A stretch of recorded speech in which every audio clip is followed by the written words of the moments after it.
So hope everything is well and आप जैसा कि देख पा रहे हो स्क्रीन पे कि हम लोग डिस्कस करने वाले हैं आंसर राइटिंग स्ट्रेटजी का। ठीक है।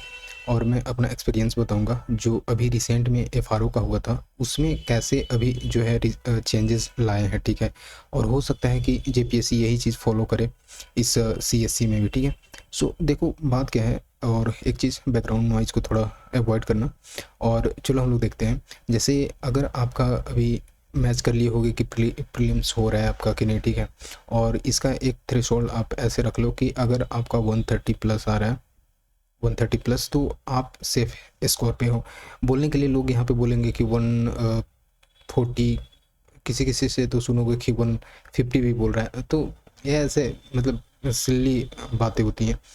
एक्चुअल में जो एस्पिरेंट होते हैं, और इस बार का फैक्चुअल काफ़ी रहा है, तो जो पढ़ने वाले होते हैं ना, वहाँ पे जाने के बाद काफ़ी मतलब बोल सकते हो कि डायलेमा फेस करते हैं ये फैक्चुअल क्वेश्चन में, उनको कन्फ्यूजन क्रिएट होता है। ठीक है। सो अगर आपका 130 प्लस आ रहा है, ठीक है, और यूँ बोले कि अगर 135 है तो आप तो अच्छे से सेफ हो। ठीक है। तो ये है जनरल वालों के लिए, और जनरल वालों के लिए तो बैकलॉग है नहीं। ठीक है। तो अगर आप कैटेगरी से हो और आपको बैकलॉग देना है, तो ये आप मान करके चलो कि आपको और अभी पढ़ना है। ठीक है। और आप दे सकते हो, टाइम देना चाहो तो आप दे सकते हो, आपके कॉन्शियस पे है कि आप आंसर राइटिंग करना चाह रहे हो कि नहीं। ठीक है। बट अगर आपका कुछ भी नहीं है तो थोड़ा थोड़ा आप देख सकते हो। ठीक है। अगर आपका 17 को होना है बैकलॉग, तो वैसे तो अभी डेट एग्जैक्ट नहीं आया है, बट ऐसा लग रहा है कि ये 17 को लेगा बैकलॉग, और एक जो अभी 10 को होना है। ठीक है। सो ये चीज़ थोड़ा सा था कि आपको कैसे आगे प्रोसीड करना है आंसर राइटिंग के लिए। मैं इसमें बहुत ही डिटेल वे में डिस्कस करूँगा, और आज का हम लोग का टॉपिक है बेसिकली पेपर्स। एक सेकेंड,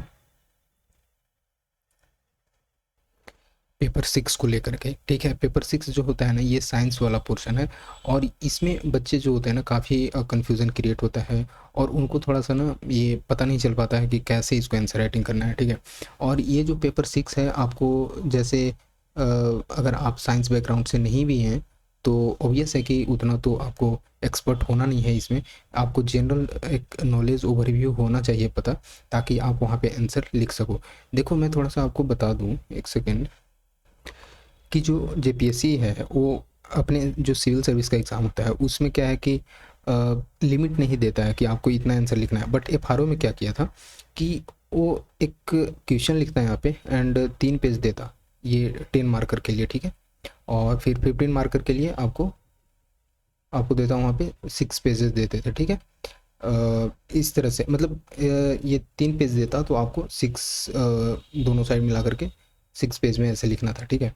लेकिन और इसमें ऐसे 2 देता तो अप्रोक्स 3 पेजेस में लिखना था 10 मार्कर का। ठीक है। सो देखो इसमें क्या होता है, बट आपको इतना थोड़ा मान करके चलना है कि आपको 500 टू 600 पेजेस लिखना ही लिखना है, मतलब वर्ड लिखना ही लिखना है, इतना वर्ड तो लिखना होगा। ठीक है। और क्या होता है ना कि केवल वर्ड मैटर नहीं करता है, यहाँ पे बहुत सारी चीज़ें मैटर करती हैं, जिसको कि हम लोग वन बाय वन करके अभी देखने वाले हैं। So let's start. और एक और चीज़ आपको दिखा दूँ कि यहाँ पे हम लोग डिस्कस करेंगे बहुत ही, जितने भी ऐसे पीवाईक्यू पूछे गए हैं अभी तक का। ठीक है। तो ये पेपर 6 का पीवाईक्यू जितना आया है वो सारा का सारा हम लोग डिस्कस करेंगे। ठीक है। इट मीन्स हम लोग बोल सकते हैं कि कंप्लीट पोस्टमार्टम करेंगे मेंस पीवाईक्यू का। ठीक है। और ठीक है, तो चलो सबसे पहले हम लोग देखते हैं कि क्या स्ट्रेटजी होना चाहिए 14 जेपीएससी बैकलॉग और अपकमिंग जेपीएससी के लिए ओवरऑल है। ठीक है। ऐसा नहीं है, ये जो होता है आंसर राइटिंग में फॉलो होना ही चाहिए। ठीक है। तो सबसे पहले क्या होता है कि जब आप आंसर राइटिंग करते हो, आपको सपोज दैट आप कुछ नहीं किए हो अभी तक। ठीक है। आपको कुछ नहीं पता है, तो डर बहुत लगता है, और डर ऐसा लगता है कि आपके पास कंटेंट होते हुए भी आप भूल जाओगे एग्ज़ाम हॉल में, या फिर आप उस चीज़ को रिप्रेजेंट नहीं कर पाओगे अगर आप प्रैक्टिस नहीं किए हो तो। ठीक है। So practice is must, practice से ही पता चलता है, डर हटता है। और बिगिनर के लिए तो यही है कि आपको अभी जो है ना अप्रॉक्स 2 मंथ मिलेंगे। ठीक है। रिज़ल्ट आने के बाद तो 2 मंथ मिलता है, तो 2 मंथ मोर देन सफिशिएंट है। क्योंकि अगर बात करते हैं जेपीएससी को लेकर के कि जो इसका एक तरह से अभी तक का जो स्ट्रेटजी रहा है क्वेश्चन पूछने का, इसका मार्किंग स्कीम का। ठीक है। तो आपको बस ये करना होगा कि आपको पेपर वाइज डिवाइड कर लेना होगा टाइम, टाइम स्लॉट कि कैसे देना है, और एक लैंग्वेज पेपर है उसको कैसे आप यहाँ पे देते हो। ठीक है। सो चलो ठीक है। अब देखो, मैं ये 2 चीज़ डिस्कस कर लिया कि कैसे एफआरओ में आया था, जिसको कि हम लोग कैसे इसको डील किए। अब देखो यहाँ पे बात क्या है कि इसमें बहुत सारे ऐसे डायमेंशंस होते हैं आंसर राइटिंग में, ठीक है। और इसमें इतने सारे डायमेंशंस होते हैं कि हम लोग उसको इन बिटवीन द लाइन पढ़ करके यहाँ से समझते हैं। और इसमें क्या है कि इसका थीम भी हम लोग देखेंगे। बेसिकली पेपर 6 का अगर हम लोग बात करते हैं तो किस तरह से जो है अभी तक रिपीटेड थीम रहा है, जेपीएससी फोकस करता है उसी चीज़ को देखोगे कि एक पीवाईक्यू को नेक्स्ट में रिपीट किया है, नेक्स्ट को ऐसे करके आपको रिपीट होते हुए देखने को मिलेगा। तो हम लोग पीवाईक्यू और थीम भी देखेंगे ही देखेंगे। डायमेंशंस का अगर हम लोग बात करते हैं किसी भी क्वेश्चंस को लेकर के, तो उसमें कोई भी अगर क्वेश्चन है तो वहाँ पे जो एग्जामिनर बनाता है तो किसी न किसी कारण से बनाता है उसको, ठीक है। अगर हम लोग कुछ एस्थेटिक पोर्शन को छोड़ दें तो कुछ ऐसे सब्जेक्ट हैं खास करके पेपर 6 में, जैसे एग्रीकल्चर से पूछता है, ठीक है, टेक्नोलॉजी से पूछता है, ठीक है। तो इसके पीछे रीज़न है, एग्रीकल्चर पता है कि पूरा इकोनॉमी जो है कहीं न कहीं जो हमारा बेसिक नीड है वो इसी पे डिपेंड करता है। टेक्नोलॉजी पे क्या है कि अभी जो रिसेंट डेवलपमेंट हो रहे हैं, चंद्रयान हो गया, गगनयान हो गया, अलग कंट्रीज़ भी इस चीज़ में मतलब काफ़ी स्पेस टेक्नोलॉजी पे फोकस कर रहे हैं, ठीक है।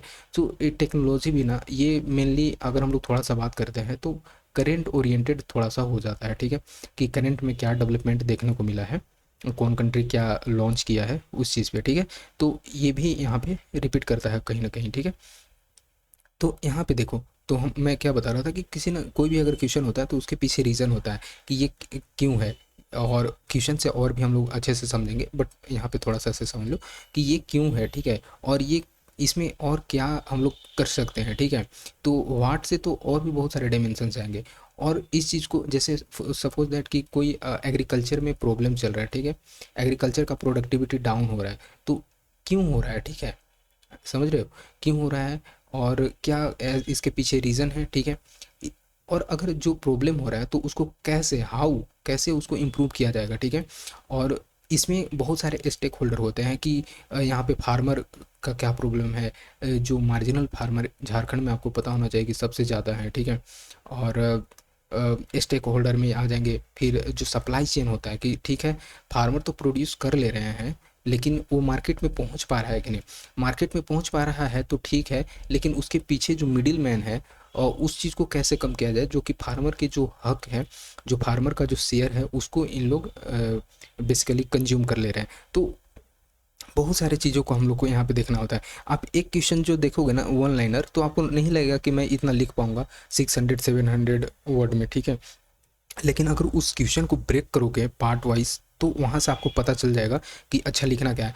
देखो, आप सिविल सर्वेंट बनने वाले हो तो सिविल सर्वेंट बेसिकली इनको यही काम है कि ऐसे नहीं जा कर के कि आप बेसिकली वहाँ पे हैंडल करोगे पूरे स्टेट के प्रॉब्लम को, देखोगे कहीं ना कहीं आप जिस डिस्ट्रिक्ट में रहोगे उसको देखोगे, तो आपको उस प्रॉब्लम को सोल्व करना होगा। ऐसे नहीं कि प्रॉब्लम है तो प्रॉब्लम को छोड़ देना है, प्रॉब्लम है तो उसको सोल्व कैसे करना है, बेसिकली यही सिविल सर्वेंट का काम होता है। लॉन्ग टर्म में कैसे पब्लिक का जो लाइफ है उस पर इम्पैक्ट देखने को मिलेगा, ठीक है। सो ये बेसिकली काम होता है। तो जैसे वहाँ पे क्या होता है कि बहुत सारे इसमें स्टेक होल्डर होते हैं और स्टेक होल्डर होते हैं उनका क्या क्या रिस्पॉन्सिबिलिटी है। तो मैंने यहाँ पे देखा कि इशूज़ अगर या इशूज़ या प्रॉब्लम है तो उसका कुछ ना कुछ सॉल्यूशन भी होगा। और जब सॉल्यूशन में हम लोग क्या करेंगे, सॉल्यूशन बताएंगे या वे फॉरवर्ड बोल सकते हो, वहाँ पे बताएंगे कि आप अपना वे फॉरवर्ड क्या होता है ना, कुछ ऐसे देखोगे कि अलग अलग स्टेट ने क्या फॉलो किया है, कुछ अपने अपने थोड़ा सा ओवरव्यू डाल सकते हो, कुछ बेस्ट प्रैक्टिसेस या न्यूज़ में आप पढ़ते हो तो उस चीज़ को यहाँ पे वे फॉरवर्ड में डाल सकते हो, पॉजिटिव वे में उसको क्वेश्चन को एंड करना है। तो ये बेसिकली ओवरऑल ये रहा, इंट्रो हो गया, इंट्रोडक्शन देंगे, बॉडी लिखेंगे कि क्या क्या चीज़ है, उस क्वेश्चन के अकॉर्डिंग ही आपको यहाँ पे बॉडी बनाना होगा, एंड देन फिर वे फॉरवर्ड कर दो या कंक्लूजन आपको दे देना है, ठीक है। सो ये 3 ही चीज़ होता है बेसिकली किसी भी आंसर राइटिंग में, या फिर अगर बात कर लो पीसीएस का बात कर लो कोई भी, या फिर यूपीएससी का बात कर लो, तो यही चीज़ फॉलो किया जाता है और यही चीज़ से आपको आगे प्रोसीड करना है, ठीक है। और देखो, और भी अगर आपको ज़्यादा मार्क्स लाना है या ज़्यादा मार्क्स गेन करना है तो एग्जामिनर को कैसे अट्रैक्ट करेगा, तो आपके पास डायग्राम होना चाहिए, फ्लो चार्ट होना चाहिए, केस स्टडी होना चाहिए, बेस्ट प्रैक्टिसेस होना चाहिए, और अगर कुछ डेटा है इकोनॉमिक सर्वे का, आप वहाँ पे कोट कर दो कि हाँ इकोनॉमिक सर्वे के अकॉर्डिंग, तो एग्जामिनर समझेगा कि ये जो है ना, ये एस्पिरेंट जो है, ये बच्चा है, ये ब्लफ नहीं कर रहा है, बल्कि जो एग्जैक्ट जो चीज़ें हैं, जो एक्चुअल प्रॉब्लम है या एक्चुअल सॉल्यूशन है, उसको ये मेंशन कर रहा है। ठीक है, रिसेंट डेवलपमेंट है। ठीक है, तो और फिर अगर जहाँ ज़रूरत पड़े, आपको लगे कि झारखंड का कंटेक्स्ट जानना चाहिए कि झारखंड कैसे, झारखंड में क्या प्रॉब्लम है और झारखंड उस चीज़ को कैसे सोल्व कर रहा है, तो वहाँ पे आंसर में लिख दो। तो उससे क्या होता है ना कि एग्जामिनर समझेगा कि हाँ चलो, ये एग्जैक्ट अच्छी तरह से इस चीज़ को समझ रहा है, इस प्रॉब्लम को और सॉल्यूशन को भी समझ रहा है। ठीक है, सो यहाँ से ये होता है। और जैसा कि मैंने बताया था ना कि न्यू चेंजेस देखने को मिले हैं जेपीएससी आंसर बुकलेट में, तो ये एफआरओ में देखने को मिला था, तो क्या पता कि इसमें भी कर दे। तो ये सारी चीज़ें थे बेसिकली आंसर राइटिंग स्ट्रेटजी को लेकर के। अब हम लोग थोड़ा सा बात कर लेते हैं पेपर 6 जो अभी हम लोग डिस्कस करने वाले हैं। हम लोग थोड़ा सा रिवर्स चलेंगे। पेपर 1 मैं क्यों नहीं बता रहा हूँ, ठीक है, पेपर 1 मीन्स की जो हिस्ट्री और जियोग्राफी वाला टॉपिक है, क्योंकि ये हर किसी को पता होता है। ठीक है, और इसमें ज़्यादा बच्चे फेस नहीं, प्रॉब्लम नहीं करते, तो इसको हम लोग थोड़ा सा लास्ट में डील करेंगे। तो आज हम लोग देखने वाले हैं पेपर 6 को। ठीक है, और देखो इसमें थोड़ा सा एफर्ट लगता है, and if you really feel it is good, तो आप इस चीज़ को लाइक एंड सब्सक्राइब करो और थोड़ा सा फ्रेंड को शेयर करो। देखो अभी सब्सक्राइबर थोड़े कम है, ठीक है, तो उतना अच्छा नहीं लगता है ज़्यादा वीडियोज़ लाना या बनाना। बच्चे देखते हैं, मतलब आप अगर देख रहे हो तो थोड़ा सब्सक्राइब करो, तो इससे क्या होता है ना कि थोड़ा सा मोटिवेशन मिलता है, and I will bring more videos on this topic. ठीक है, तो चलो चलते हैं। ये पेपर 6 में देखो थीम क्या है ना कि यूनिट एंड डायमेंशंस को रिपीट किया है जेपीएससी। ठीक है, एनर्जी को बहुत बार रिपीट किया है। ठीक है, जैसे रिन्यूएबल हो गया, नॉन रिन्यूएबल एनर्जी हो गया, एग्रो फॉरेस्ट्री को लेकर के बार बार रिपीट किया है। ठीक है, अभी जो 4 पेपर हम लोग देखेंगे 4 ईयर का और एक बैकलॉग का भी इसमें देखेंगे, तो उससे पता चलेगा। क्रॉप डाइवर्सिफिकेशन ये इसी में आ जाएगा, तो ये भी पूछा हुआ है। पोल्यूशन तो पूछा हुआ ही है। हेल्थ में आपको विटामिन से पूछा है, HIV एड्स, ये सारे चीज़ पूछा है। फॉरेस्ट एक्ट देखोगे तो 2 बार रिपीट किया है। रेन वाटर हार्वेस्टिंग और ये भी रिपीट किया है। सस्टेनेबल एग्रीकल्चर भी आया है। ठीक है, तो एग्रीकल्चर बहुत इंपॉर्टेंट है। और देखो क्लाइमेट चेंज, ठीक है, क्लाइमेट चेंज वाला पोर्शन भी यहाँ पे ये होगा। ठीक है, तो ये पूछा हुआ है। इससे क्या पता चलता है कि आपको जो है ना, पहले सबसे पहले जो है इन सारे टॉपिक को आपको कंप्लीट करना होगा। ठीक है, और देखो मैं आपको यहाँ पे बता दूँ कि अभी जो बहुत सारे से कोचिंग देखोगे, अरे यहाँ पे मैं एक चीज़ और बता दूँ यार, कि जो अभी ऑलरेडी सिलेक्टेड भी है ना, तो बहुत सारे आपको वहाँ पे देखने को मिलेगा कि थोड़ा सा अलग वे में, ठीक है, होता है, आप अपना व्यू दो, बट आपको और थोड़ा सा अच्छे करना है ना, तो थोड़ा सा आपको वेरियस डायमेंशंस देखना होगा। तो इस तरह से मैं यहाँ पे वो चीज़ नहीं कर रहा हूँ, बट इस चीज़ को समझो थोड़ा सा, और अपने पे ज़्यादा एफर्ट करना है। ठीक है, और कोचिंग, ठीक है, कोचिंग का तो आप देखोगे तो अलग ही मोड में चलते हैं। ठीक है, और यहाँ पे झारखंड में थोड़ा सा इश्यूज़ हैं इन सारी चीज़ों को लेकर के, और आपको लगता है कि पूरी तरह से कोचिंग पे डिपेंड हो जाएंगे तो मेरा प्रॉब्लम सोल्व हो जाएगा, बट ऐसा नहीं होता है। अपने ज़्यादा एफर्ट करो, उस चीज़ को ज़्यादा रिसर्च करो, तो एक्चुअल पता चलेगा। ठीक है, सो ठीक है, यहाँ से यहाँ आपको पता चलेगा कि इतने सारे डायमेंशंस हुए हैं। और अगर मैं बात करूँ इस चीज़ पे बनाने का कि आपको कैसे शॉर्ट नोट्स बनाना है, आप अगर शॉर्ट नोट्स हर एक टॉपिक का कर लेते हो, तो क्या होता है कि आप एग्ज़ाम में जाकर के लिख सकते हो, एग्ज़ाम से पहले पढ़ सकते हो। ठीक है, क्योंकि इतने सारी चीज़ें माइंड में रहेंगे ना, उसको रिप्रेजेंट करना है आपको तुरंत से। ठीक है, तो आपको छोटा छोटा कर करके निमोनिक्स बना करके इंट्रो बॉडी कंक्लूजन में आपको लिखना होगा। ठीक है, देखो हम लोग क्या कर सकते हैं कि रिस्क नहीं ले सकते हैं, अगर मौका मिला है तो आपको अच्छे से लिख करके आना है, ताकि सीधे फाइनली सिलेक्शन हो। ठीक है, सो इस तरह का चीज़ें होता है, और सारा का सारा चीज़ जो है मेंस पे डिपेंड करता है, क्योंकि जो इंटरव्यू है वो 100 मार्क्स का है। तो आप अगर मेंस आपका अच्छे से कंप्लीट होता है तो इंटरव्यू भी मोर और लेस अच्छा ही जाता है। ठीक है, तो उतना ज़्यादा डिपेंड नहीं करता है ये 100 मार्क्स का जो इंटरव्यू होता है। ठीक है, सो चलो ठीक है, इसमें देखते हैं हम लोग। अब यहाँ पे थोड़ा सा बात कर लेते हैं कि शॉर्ट नोट्स कैसे प्रिपेयर करना है। तो यूनिट एंड डायमेंशन जो है, आपको यूनिट एंड डायमेंशन का बहुत ज़्यादा डीप में नहीं जाना है, ऊपर ऊपर से समझ लो कि कितने इसके यूनिट डायमेंशंस होते हैं, कितने फंडामेंटल यूनिट होते हैं। ठीक है, इन सारी चीज़ों को CGS सिस्टम क्या है, MKS सिस्टम क्या है, थोड़ा बहुत चाहो तो इसका हिस्ट्री लिख लो कि ये कैसे ओरिजिन हुआ, कैसे पहले के लोग जो हैं इस चीज़ को करते थे, अभी क्यों चेंजेस होना क्यों ज़रूरी था, कि ये बहुत सारे पूरे वर्ल्ड में जब ट्रेड ग्लोबलाइज हो गया तो डिफ़िकल्टी फेस होने लगा, अलग अलग कंट्री का अलग अलग सिस्टम था, तो इस कारण से जो है अलग एक एक सिंगल यूनिट लाना काफ़ी इम्पोर्टेंट हो गया था, काफ़ी ज़रूरी हो गया था। अब इस तरह से आपको बना लेना है। और देखो एक और चीज़ ये है ना कि और करके जो क्वेश्चन देता है, अभी हम लोग क्वेश्चन देखेंगे तो वहाँ से पता चलेगा।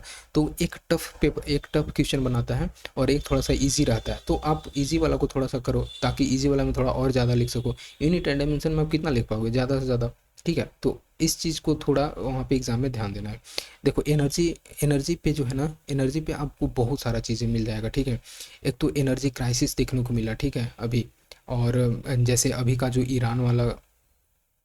ईरान और यूएसए का जो कन्फ्लिक्ट था उसको कोट करो। ठीक है, कि क्यों अपना सेल्फ रिलायंट होना, सेल्फ सफिशिएंसी आना एनर्जी सेक्टर में क्यों ज़रूरी है। ठीक है, तो इस तरह से आप चीज़ों को देखो। और एनर्जी कितने प्रकार के होते हैं, रिन्यूएबल नॉन रिन्यूएबल एनर्जी क्या है, ट्रेडिशनल नॉन कन्वेंशनल एनर्जी, इस तरह का चीज़ें जो है ना आपको सब वहाँ पे लिखना होगा, शॉर्ट नोट्स बनाना होगा।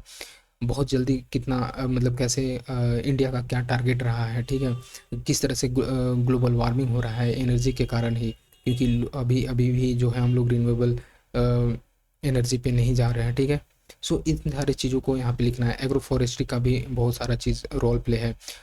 क्रॉप डाइवर्सिफिकेशन होना क्यों जरूरी है, कि किस तरह से, और ऑर्गेनिक फार्मिंग क्यों जरूरी है। लोग अभी क्या कर रहे हैं कि क्रॉप डाइवर्सिफिकेशन नहीं होने के कारण क्या है कि फूड सिक्योरिटी पे इम्पैक्ट पड़ता है। ठीक है, और इन सारी चीज़ों को आपको मतलब बहुत सारा लिखने के लिए बहुत चीज़ें हैं, जब आप इस चीज़ को अच्छे से समझोगे।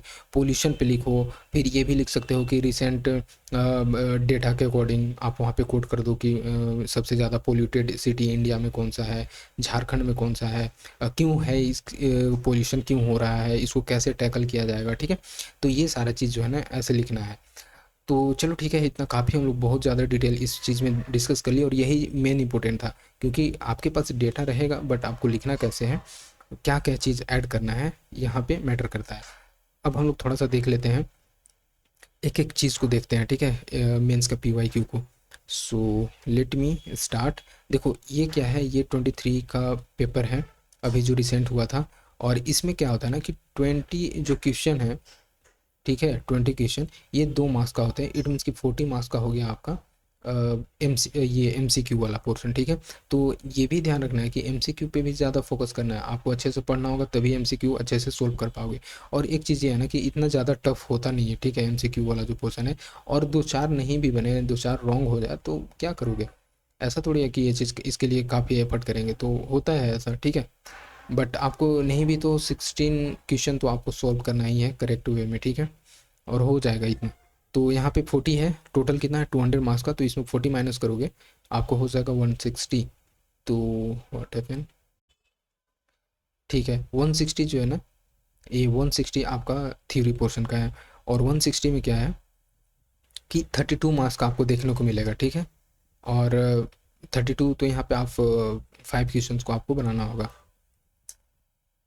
तो ठीक है, अब हम लोग चलते हैं थोड़ा सा कि क्या है MCQ वाला पोर्शन अभी हम लोग नहीं देखेंगे।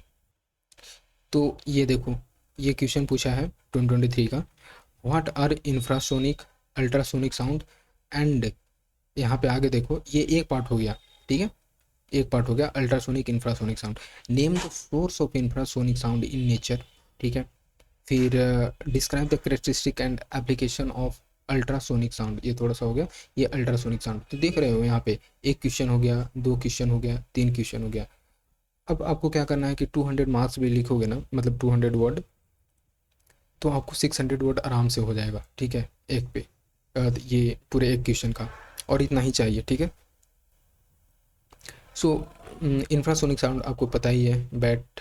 ठीक है, इन सारी चीज़ों को इस तरह से है, आपको ये सारे चीज़ के बारे में डिटेल लिखना है। ठीक है, देखो ये इंफ्रासोनिक साउंड बैट रिलीज नहीं करता, वैसे बहुत सारे एनिमल रिलीज करते हैं, बट बैट जो है ये अल्ट्रासोनिक साउंड रिलीज करता है। ठीक है, ये ध्यान रखना। और देखो जो इंफ्रासोनिक साउंड होता है ना, ये बेलो 20 हर्ट्ज का होता है। ठीक है, जो कि हम लोग नहीं सुन सकते हैं। ठीक है, और ये क्या होता है ना कि इसका काफ़ी लॉन्ग वेवलेंथ होता है, ये आपको वाटर के साथ फिर एयर के साथ ही ट्रेवल कर पाता है। ठीक है, सो ये सारी चीज़ें इसका बेसिकली करेक्टरिस्टिक होता है। ठीक है, लेकिन अगर वहीं हम लोग बात करते हैं अल्ट्रासोनिक साउंड का, तो अल्ट्रासोनिक साउंड में आपको देखने को मिलेगा कि जो 20 से बेसिकली 120 किलो हर्ट्ज। ठीक है, मतलब इसको क्या बोल सकते हो कि हज़ार में तो 1 किलो हर्ट्ज, तो इतना रहता है ये अल्ट्रासोनिक साउंड का। और अल्ट्रासोनिक साउंड आपको देखने को मिलेगा कि बेसिकली ये चीज़ यहाँ पे, तो ये चीज़ है यहाँ पे क्योंकि जैसे अगर हम लोग बात करते हैं जो ह्यूमन हियर कर सकता है, जो ह्यूमन सुन सकता है, वो बेसिकली 20 हर्ट्ज टू 20,000 होता है ना, 20,000 हर्ट्ज होता है, ठीक है। लेकिन यही अगर 20,000 हर्ट्ज से अगर ज़्यादा हो जाता है, मोर देन 20,000 हर्ट्ज, तो ये आपको आ जाता है अल्ट्रासोनिक साउंड में। और अल्ट्रासोनिक साउंड जो है ये रिलीज़ करता है बैट, ठीक है। सो इस तरह से क्योंकि बैट जो है कैसे अपना भोजन बनाता है, अल्ट्रासोनिक साउंड रिलीज़ करेगा, और यहाँ पे अल्ट्रासोनिक साउंड किसी भी ऑब्जेक्ट से टकरा करके वापस आता है, तो उसको पता चल जाता है बैट को कि ये कितना डिस्टेंस पे है, और इस तरह से वो करता है, ठीक है। सो ये बेसिकली ये ह्यूमन के लिए हो गया, ये बैट के लिए हो गया, ठीक है। और यहाँ पे इंफ्रासोनिक साउंड हो गया, ठीक है, ये वाला बेलो 20 हर्ट्ज, ठीक है। सो ये चीज़ यहाँ पे आपको देखने को मिलता है, यही सारे डिफरेंस है। इसी को ऊपर नीचे बढ़ा करके आपको लिखना है। फिर इसका आप एप्लीकेशन दे सकते हो अलग अलग दोनों का, ठीक है। सो दोनों का एप्लीकेशन दोगे तो एक ज़्यादा लंबा क्वेश्चन इसका आंसर आ जाएगा, ठीक है। सो ये सारी चीज़ें यहाँ पे देखने को मिलेगा। इसका मैं अगर बात करता हूँ नेक्स्ट, और करके देता है, ठीक है। तो देखो, under what conditions does a system possess potential energy, आ गया ना, एनर्जी में बताया था कि थीम है, ठीक है। सो ये potential energy, explain how is potential energy of the particles calculated at a given configuration, ठीक है। सो ये चीज़ है, किसी निकाय में किन शर्तों पर स्थितिज ऊर्जा होती है, समझाएं, ठीक है। और ये बेसिकली जो है ना, आपको ये पोटेंशियल एनर्जी के बारे में, और ये यहाँ पे एक चीज़ देखो कि ये थोड़ा सा टफ आपके लिए हो सकता है, बट ये हर किसी को पता होता है, ठीक है। सो ये दोनों में से आप एक चूज करके लिख सकते हो। तो ये एनर्जी एक इम्पोर्टेंट थीम हो गया, ये स्टैटिक पोर्शन, ये काफ़ी स्टैटिक पोर्शन था। अब हम लोग चलो बात करते हैं नेक्स्ट जो है ना, ये थर्ड नंबर। तो इसमें बात कर रहा है पोल्यूशन को लेकर के, और मैं आपको बताया था कि पोल्यूशन जो है काफ़ी इंपॉर्टेंट इसका थीम है, ठीक है। तो what do you mean by pollution, give a detail account of air pollution, यहाँ पे एयर पोल्यूशन दिया है। हो सकता है कि आने वाले एग्जाम में वाटर पोल्यूशन पूछ दे, क्योंकि वाटर पोल्यूशन भी काफ़ी इंपॉर्टेंट है।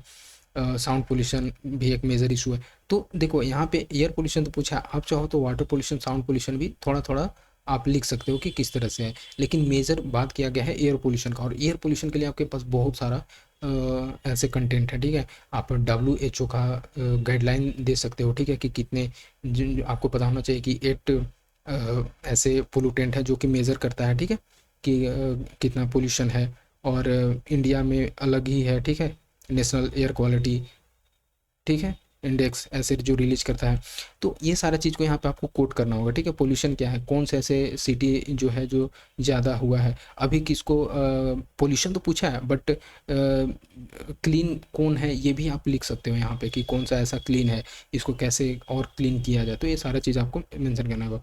देखो, व्हाट इज सेक्स डिटर्मिनेशन, ये देखो 2016 में आया है, ठीक है, रिपीट क्वेश्चन है ये। और describe the process of sex determination in animal से, देखो आपको यहाँ पे ये 2023 का है ना, यहाँ पे आपको दिखाते हैं 2016 का, ये है आपका सेम टू सेम क्वेश्चन पूछा है। हाँ, यहाँ पे देखो,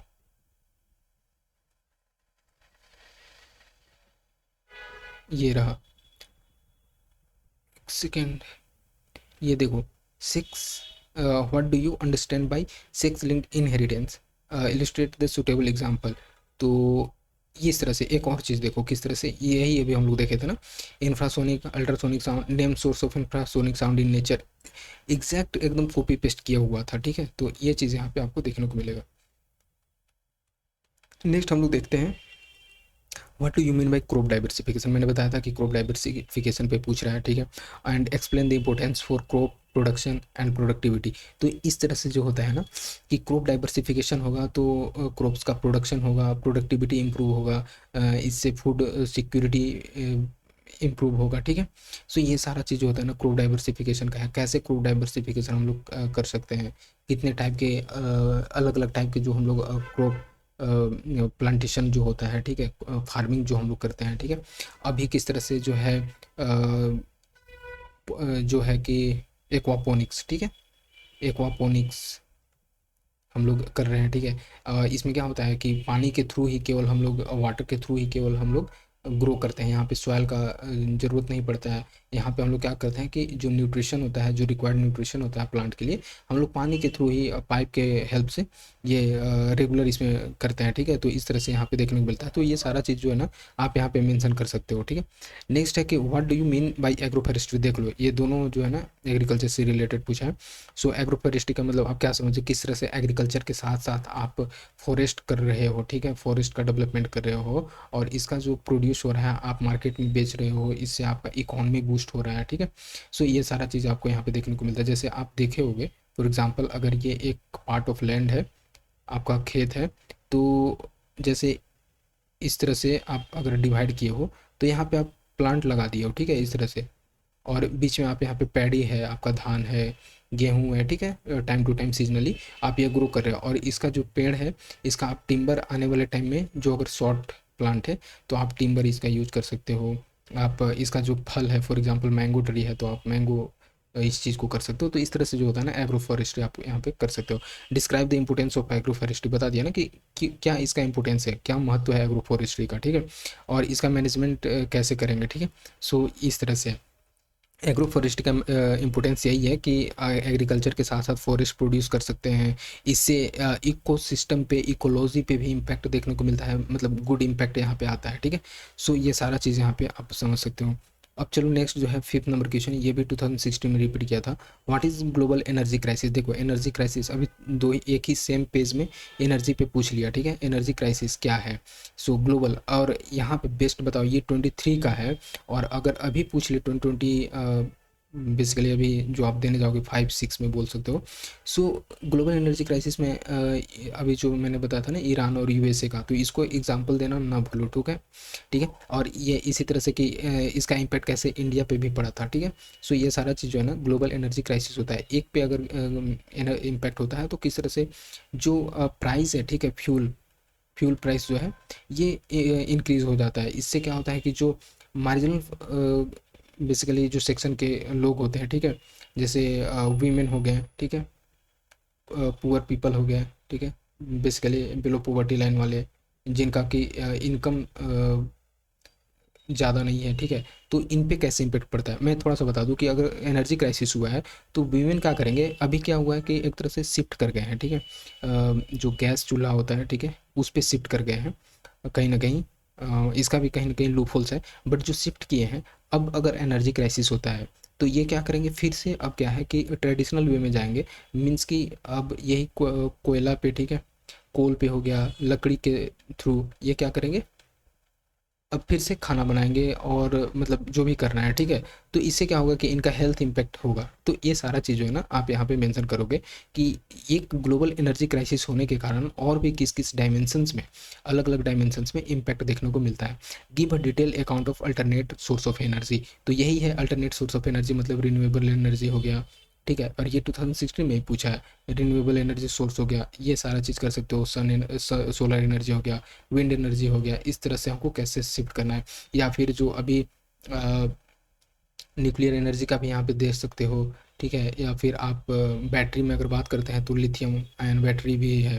तो इस तरह से यहाँ पे आप समझ सकते हो। What do you mean by ecological pyramid. तो इकोलॉजिकल पिरामिड ये आपको बेसिकली इन्वायरमेंट सेक्शन से पूछ लिया। तो इकोलॉजिकल पिरामिड देखोगे, ठीक है, अपवर्ड होता है, डाउनवर्ड होता है, ठीक है। सो ये सारा चीज़ आप यहाँ पे मेंशन कर सकते हो। एनर्जी पिरामिड होता है, फिर जो मास पिरामिड जो होता है इस तरह से, ठीक है। और जो नंबर वाला होता है अलग अलग, ग्रासलैंड में अलग होता है, टेरेस्ट्रियल में अलग होता है, एक्वेटिक का अलग होता है। तो ये सारा चीज़ जब लिखोगे ना तो बहुत बड़ा आप लिख सकते हो, काफ़ी आपके पास कंटेंट होगा। नेक्स्ट हम लोग बात करते हैं वाटर सैटेलाइट्स, यही स्टैटिक पार्ट हो गया। And describe the application of different types of satellite used for different purpose. तो सैटेलाइट अभी आप लिख सकते हो, रिसेंट एग्जांपल दे सकते हो, करंट में कौन सा कंट्री जो है क्या लॉन्च किया है, कौन सा सैटेलाइट लॉन्च किया है, सैटेलाइट का बेसिकली क्या इंपॉर्टेंस है, जैसे कम्युनिकेशन में हम लोग सैटेलाइट का यूज करते हैं, ठीक है। ये सारा चीज़ को है ना आप लिख सकते हो इस तरह से, ठीक है। और ठीक है। यहाँ से अगर नेक्स्ट हम लोग बात करते हैं तो what is meant by conventional and non conventional source of energy. देख रहे हो कैसे रिपीट कर रहा है, 3 क्वेश्चन सेम ही पेपर में देखने को मिला है। यहाँ पे conventional non conventional source of energy, यहीं पे देखो इसके ऊपर जो था ग्लोबल। लेकिन आपको ऐसा नहीं करना है कि यहाँ पे भी सेम लिख दें, यहाँ पे भी आपको थोड़ा सा डिफरेंट चूज करना। अगर आप यहाँ पे लिख दिए हो ये वाला ग्लोबल एनर्जी क्राइसिस वाला, तो आप अवॉइड कर सकते हो इस चीज़ को और इस पे लिखो ये वाला, ताकि एग्जामिनर समझे कि आप थोड़ा सा अलग अलग डायमेंशंस कर रहे हो। ठीक है।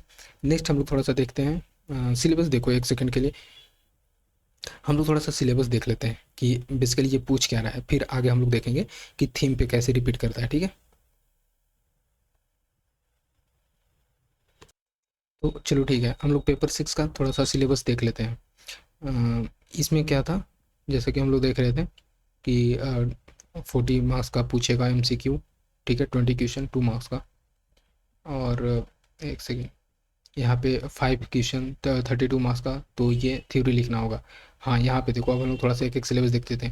ये फिजिकल साइंस का, जो फिजिक्स का बेसिकली पार्ट है, ये सिस्टम ऑफ यूनिट से पूछा है। MKS CGS पूछ लिया ना, हो सकता है SI पूछे, यही इसका बाकी है। तो आपको SI पे भी फोकस करना है। देखो किस तरह से जो है ना सिलेबस में जो लिखा है उसी टॉपिक को रिपीट करता है। यहाँ पे डिफिनेशन ऑफ स्पीड वेलोसिटी, ये इस पे आप थोड़ा थोड़ा छोटा छोटा चीज़ लिख सकते हो। ठीक है। सोलर सिस्टम जैसे सैटेलाइट पूछ लिया यहाँ से। ठीक है। और ये सारा चीज़ सोलर सिस्टम में आ जाएगा। अर्थ कैसे रोटेट कर रहा है, ठीक है, रिवॉल्व कर रहा है, कैसे क्लाइमेट चेंज होता है, उसके मूवमेंट ऑफ अर्थ क्या है, किस तरह से हो रहा है। ठीक है। और ये सोलर सिस्टम, ये सारा चीज़ आप यहाँ से कर सकते हो। देखो ये पूछा हुआ है, ठीक है, कि नेचर ऑफ साउंड, ठीक है, अल्ट्रासोनिक, इंफ्रासोनिक, ठीक है, ये सब वेवलेंथ एंड फ्रीक्वेंसी इसी में आ जाएगा। देखो इंफ्रासोनिक साउंड है, अल्ट्रासोनिक साउंड किस तरह से सीधे सीधे रिपीट किया है। Source of infrasonic sound in nature एकदम देखे होंगे कि कैसे क्वेश्चन में रिपीट किया। तो इस तरह से जो है ना आप सिलेबस के पॉइंट को ही अगर आप प्रिपेयर करोगे ना, और यही करना ही चाहिए, तब आप अच्छे से लिख पाओगे और अच्छे से आपको कोई प्रॉब्लम नहीं होगा। ठीक है। सो देखो कितना ही था, इतना तो एक क्वेश्चन पूछ लिया है और इसको हम लोग एक ओवरव्यू देख लिए हैं। यहाँ से सैटेलाइट से पूछ लिया है, यहाँ से ये पूछ लिया है, और यहाँ से पूछेगा ही क्या, ज़्यादा कुछ नहीं पूछेगा, तो नहीं पूछ रहा है अभी तक। इस तरह से है, ये कंप्लीट हो गया। लाइफ साइंस के बारे में देखो, अभी हम लोग इसका देखेंगे कि लिविंग वर्ल्ड, सेल स्ट्रक्चर, ठीक है, डाइवर्सिटी ऑफ ऑर्गेनिज्म, बायोमोलिक्यूल्स में स्ट्रक्चर फंक्शन ऑफ कार्बोहाइड्रेट्स, ये पूछ सकता है। वाटर बायोमोलिक्यूल्स, ठीक है, ये विटामिन एंड डिफिशियंसी डिजीज, ये पूछ लिया क्वेश्चन है। ठीक है, अभी हम लोग इसको देखेंगे।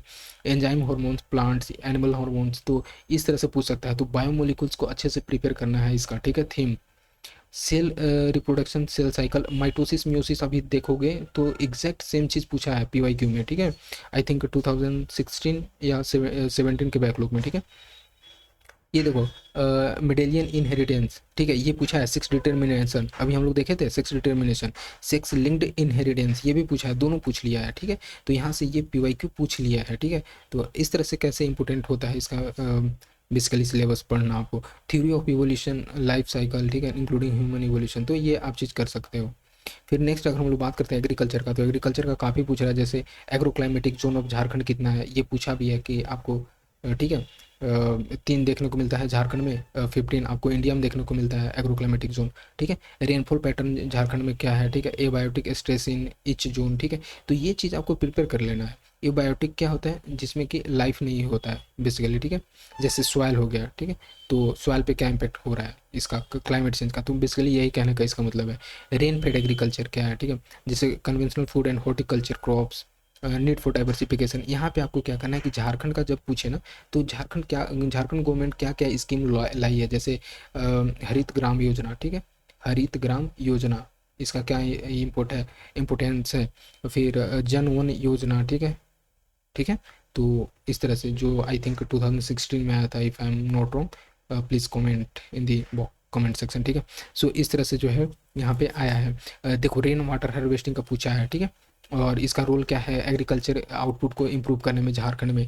फिश फार्मिंग पे काफ़ी ज़्यादा फोकस कर रहा है। अभी आप देसी मांगूर को आप एग्जांपल दे सकते हो कि झारखंड ने अडॉप्ट किया है देसी मांगूर को, क्योंकि इसका जो है ना ये डिक्लाइन हो रहा था इसका, ठीक है, नंबर।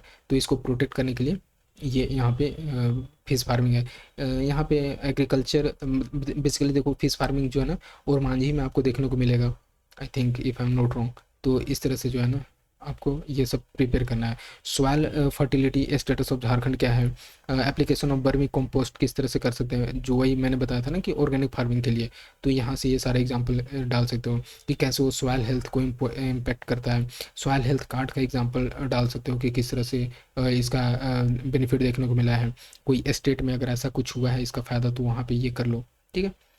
और नाइट्रोजन फिक्सिंग बैक्टीरिया क्यों इम्पोर्टेंट है, कहाँ से ये ओरिजिनेट होते हैं, जैसे आपको पता होना चाहिए कि ये जो दाल होता है ना, पल्सेस, उसके क्रॉप के नोडल नोड्स में देखने को मिलता है, ठीक है।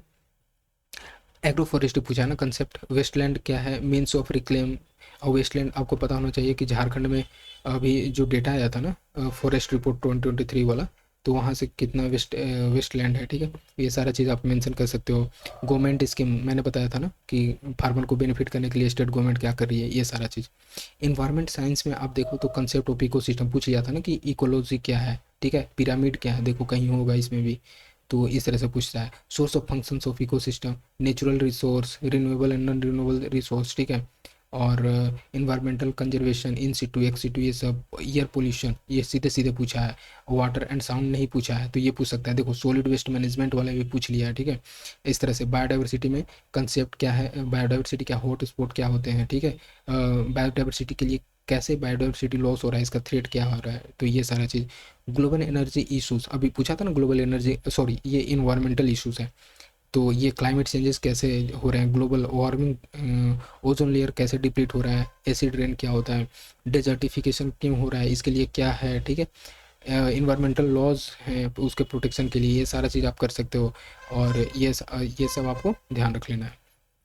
देखो मैं आपको बता दूँ कि अगर आप प्रोजेक्ट मैनेजर के लिए अगर आप प्रिपेयर कर रहे हो, ठीक है, मेंस देने वाले हो, तो आप मेरा मेंशन व्हाट्सएप पे मैसेज करो, आपको नोट्स मिल जाएगा, ठीक है। जेन्युइन प्राइस पे आपको नोट्स प्रोवाइड हो जाएगा, ठीक है, पेपर 4 के लिए, जो कि काफ़ी सोलिडली डिपेंड करेगा, 300 मार्क्स का है आई थिंक, तो आप इस चीज़ को ध्यान रखना। देखो साइंस एंड टेक्नोलॉजी डेवलपमेंट यहाँ से क्या पूछ रहा है, तो national policy on science and technology, ठीक है। Energy demand of the country, conventional non conventional source of energy, ये पूछ लिया है, ठीक है। न्यूक्लियर एनर्जी नहीं पूछा है, तो वही मैं बता रहा था कि यहाँ पे पूछ सकते हैं, ठीक है। NPT CTBT साइन किया है कि नहीं इंडिया, ठीक है, इस तरह से आप इस चीज़ को ध्यान रखें। देखो सैटेलाइट एकदम सेम चीज़ पूछ लिया है, ठीक है। India missile program, remote sensing, ठीक है, ये सारा चीज़ जो है ना, biotechnology in agriculture, soil and mineral resource etcetera, तो इसको आप समझ सकते हो कि किस तरह से कितना इंपॉर्टेंट हो जाता है ये चीज़, ठीक है। एक और चीज़ देखो, नेशनल हेल्थ पॉलिसी ये क्या कर रहा है कि TB, cancer, AIDS, blindness etcetera, तो ये एड्स पूछ लिया है, ठीक है। HIV भी पूछ लिया है, तो आपको ये चीज़ ध्यान रखना है। तो यही था, ज़्यादा कुछ नहीं है, आपको बस अच्छे से पढ़ लेना है, ठीक है। अब चलो चलते हैं थोड़ा सा नेक्स्ट जो PYQ पूछा है उस चीज़ पे। ये PYQ आप देखोगे तो ये बेसिकली है, if I am not wrong, ये 17 का है, ठीक है। तो ये 2017 का है। यहाँ पे देखो ये define gravity, weight, impact, power, ये पूछ लिया ना, अभी हम लोग सिलेबस में देख रहे थे। MKS एंड CGS यूनिट पूछ लिया। साउंड क्या है, ये रिपीटेड चीज़ है। Production, propagation, characteristic, different, Audible, infrasonic, ultrasonic, ये पूछ लिया है, तो इस तरह से रिपीट करता है भाई। आपको इधर उधर ज़्यादा कुछ करने का जरूरत नहीं, कोचिंग वाले कुछ भी बोले खुद से प्रिपेयर करो, मैं जो बोल रहा हूँ उस चीज़ को फॉलो करो।